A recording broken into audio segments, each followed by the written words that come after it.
రాజుల రెండవ గ్రంథము 13వ అధ్యాయము. యూదారాజైన అహజ్యా కుమారుడైన యోవాషు ఏలుబడిలో 23వ సంవత్సరమందు యెహూ కుమారుడైన యెహోయాహాజు షోమ్రోనులో ఇశ్రాయేలును ఏలనారంభించి 15 సంవత్సరములు ఏలెను. ఇతడు ఇశ్రాయేలు వారు పాపము చేయుటకు కారకుడగు నెబాతు కుమారుడైన యెరోబాము పాపములను విడువక అనుసరించుచు యెహోవా దృష్టికి చెడుతనము జరిగించెను. కాబట్టి యెహోవా కోపము ఇశ్రాయేలు వారి మీద రగులు కొనగా ఆయన సిరియా రాజైన హజాయేలు దినములన్నిటిను హజాయేలు కుమారుడైన బెన్హదదు దినములన్నిటిను ఇశ్రాయేలు వారిని వారికప్పగించెను. అయితే యెహోయాహాజు యెహోవాను వేడుకొనగా యెహోవా సిరియా రాజు చేత బాధనొందిన ఇశ్రాయేలు వారిని కనికరించి అతని మనవినంగీకరించెను. కావున యెహోవా ఇశ్రాయేలు వారికి ఒక రక్షకుని అనుగ్రహింపగా అతని చేత ఇశ్రాయేలు వారు సిరియనుల వశములో నుండి తప్పించుకొని మునుపటి వలె స్వస్థానములలో కాపురముండిరి. అయినను ఇశ్రాయేలు వారు పాపము చేయుటకు కారకుడగు యెరోబాము కుటుంబీకులు చేసిన పాపములను వారు విడువక వాటిననుసరించుచూ వచ్చిరి. మరియు ఆ దేవతా స్తంభమును షోమ్రోనులో నిలిచియుండెను. రౌతులలో 70 మందియు, రథములలో 10, కాల్బలములో 10,000 మందియు మాత్రమే యెహోయాహాజు దగ్గర ఉండిరి. మిగిలిన వారిని సిరియారాజు దుళ్లకొట్టిన ధూళివలె నాశనము చేసి ఉండెను. యెహోయాహాజు చేసిన ఇతర కార్యములను గూర్చియు, అతడు చేసిన దానినంతటిని గూర్చియు, అతని పరాక్రమమును గూర్చియు ఇశ్రాయేలు రాజుల వృత్తాంతముల గ్రంథమందు వ్రాయబడి ఉన్నది.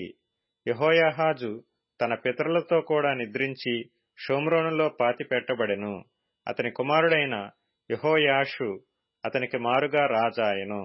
యూదారాజైన యోవాషు ఏలుబడిలో 37వ సంవత్సరమందు యెహోయాహాజు కుమారుడైన యెహోయాషు షోమ్రోనులో ఇశ్రాయేలును ఏలనారంభించి 16 సంవత్సరములు ఏలెను.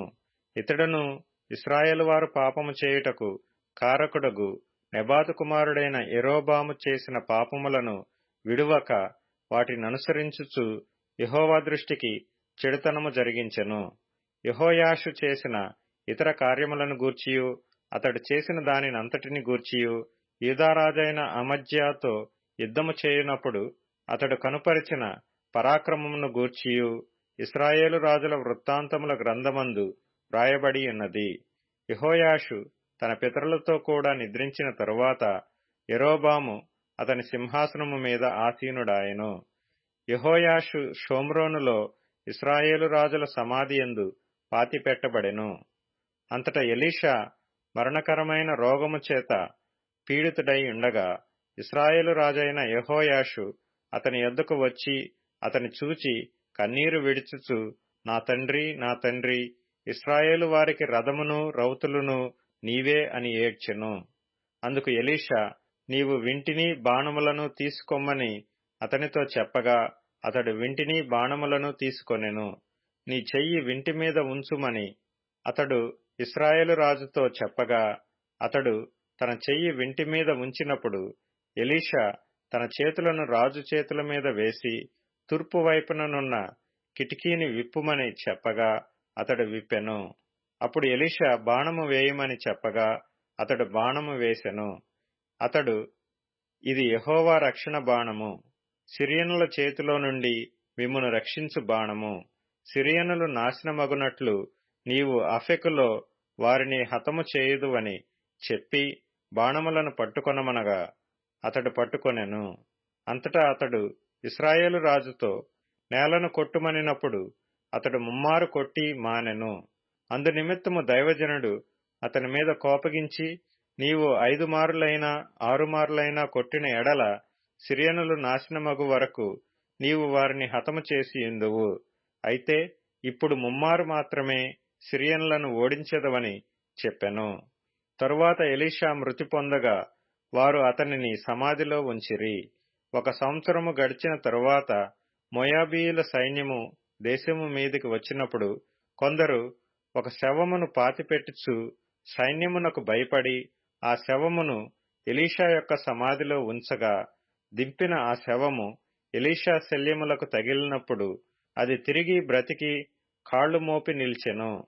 యెహోయాహాజు దినములన్నీయు సిరియా రాజైన హజాయేలు ఇశ్రాయేలు వారిని బాధపెట్టెను.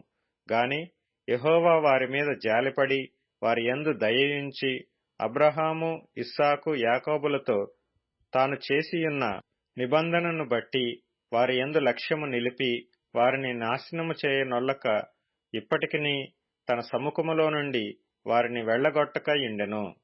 సిరియా రాజైన హజాయేలు మరణము కాగా అతని కుమారుడైన బెన్హదదు అతనికి మారుగా రాజాయెను. అంతటా యెహోయాహాజు కుమారుడైన యెహోయాషు హజాయేలు కుమారుడైన బెన్హదదు తన తండ్రి అయిన యెహోయాహాజు చేతిలో నుండి యుద్ధమందు పట్టుకొనిన పట్టణములను మరలా తీసుకొనెను. యెహోయాషు అతని ముమ్మారు జయించి ఇశ్రాయేలు పట్టణములను మరలా వశపరుచుకొనెను.